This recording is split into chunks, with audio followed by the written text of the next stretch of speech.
Welcome back.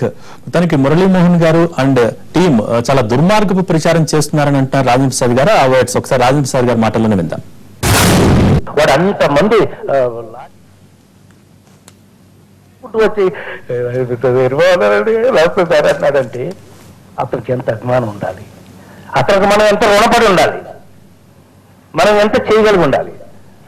అలాంటి పరిస్థితుల్లో మనం ఒక కళాకారులైనటువంటి నిలయంగా ఉన్నటువంటిది, అలాంటి కళాకారులందరూ ఉన్న నిలయం ఇంకా ఎంత పవిత్రంగా ఉండాలి, ఎంత గొప్పగా ఉండాలి అని బాధపడిన వ్యక్తుల్లో నేను కూడా ఒకడిని.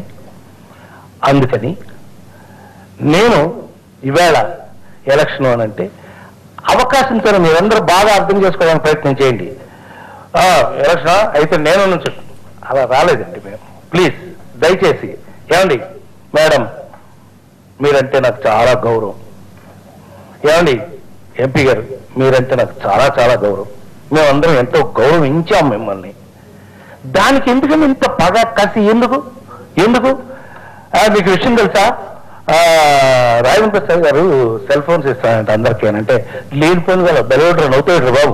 మా ఊరి నుంచి ఫోన్ వచ్చింది, ఏంట్రా బాయ్ అందరికి సెల్ ఫోన్లు ఇస్తామంట కదా, i5 i6 ఉండరా బాబు, డబుల్ సిమ్ ఏది చూడండి. అది ఈ కోరికలే సత్యమే చెప్తుంది. ఎందుకో తెలుసండి, గుండె మీద చేసు చెప్తాను జీవితాంతం ఎదుటి వాళ్ళని నవ్వించి బతికినవని, ఇలా కర్మలతోటి దరిద్రాలతోటి బతకాలని.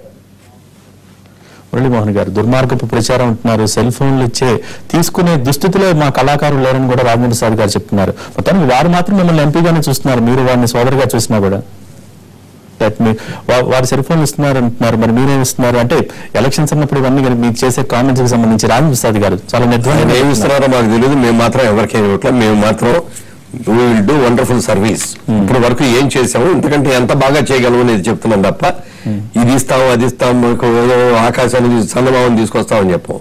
మనకున్న పరిస్థితుల్లో మనకున్న అమౌంట్స్ లో ఎంత how best we can serve అనేది చెప్తున్నాం అంతే. అదే చెప్తాం అంతే తప్ప అది చేస్తాం ఇది చేస్తాం మీకు 250 మందికి ఫ్రీ ఇది ఇస్తాం అది ఇస్తామని చెప్పం మేము. రైట్, మీరు చెప్పట్లేదు కానీ వాళ్ళు సెల్ ఫోన్లు పంచుతున్నారని చెప్తున్నారు. నాకు తెలియదు, అంత నీచ స్థితికి దిగిపోయారు. అది నాకు తెలియదు, నేను అనలేదు, నాకు తెలియదు కూడా.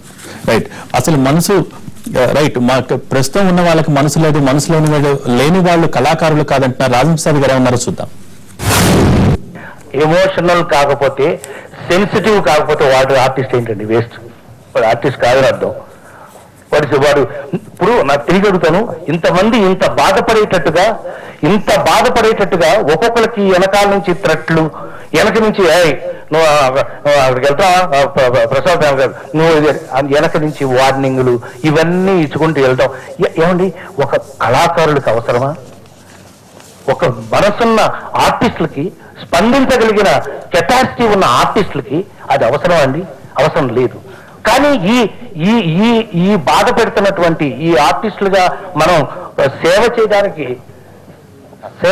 వచ్చినట్టు మనకి ఇలా మనసు బాధ పెట్టేటట్టుగా అదేదో ఎలక్షన్ జరగడానికి కారణమైన విషయం అయితే కనుక ఐఎమ్ వెరీ సారీ. వాళ్ళని నేను కళాకారులు అన్నా, వాళ్ళు శాడిస్టులు అంటారు.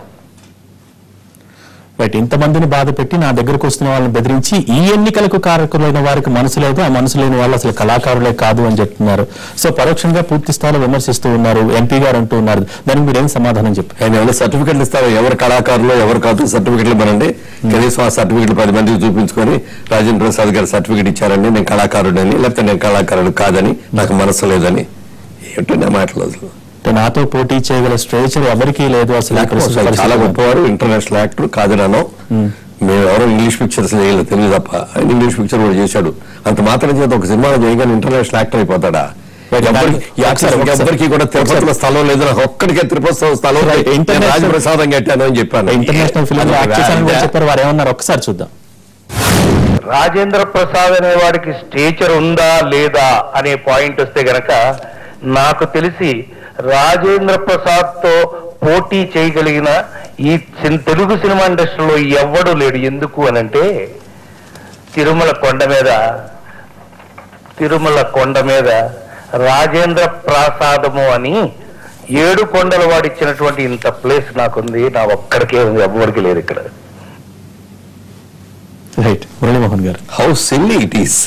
చిన్నపిల్లలు మాట్లాడే మాటలాగా ఉంది తప్ప కొండ మీద నాకొక్కడికే స్థలం ఉంది, నాకొక్కడికే అర్హత ఉంది, నాతో పోటీ అర్హత లేదు అని అంటే దాన్ని నిర్ణయించే వాళ్ళు ప్రజలు ఉన్నారు, అందరికీ తెలుసు. అంటే తిరుపతిలో స్థలం ఉండి నువ్వు కాటేజ్ కడితే నువ్వు గొప్పవాళ్ళుగా, లేని వాళ్ళందరూ కూడా పనికిరాని వాళ్ళేనా? దేవుడు ముందు భక్తితో ఎంత భక్తితో పూజ చేశారు, ప్రార్థన చేశారు అనేది ముఖ్యం, లేకపోతే సమాజంలో ఉన్న పేదవాళ్ళకి ఎంతమంది సహాయం చేశారు అనేది ముఖ్యం తప్ప నాకు పెద్ద 3 అంతస్తుల బిల్డింగ్ కట్టాను, 16 రూములు ఉన్నాయి నా దాంట్లో అంటే గొప్ప కాదు. అది అర్హత అనుకుంటే ఎట్లా?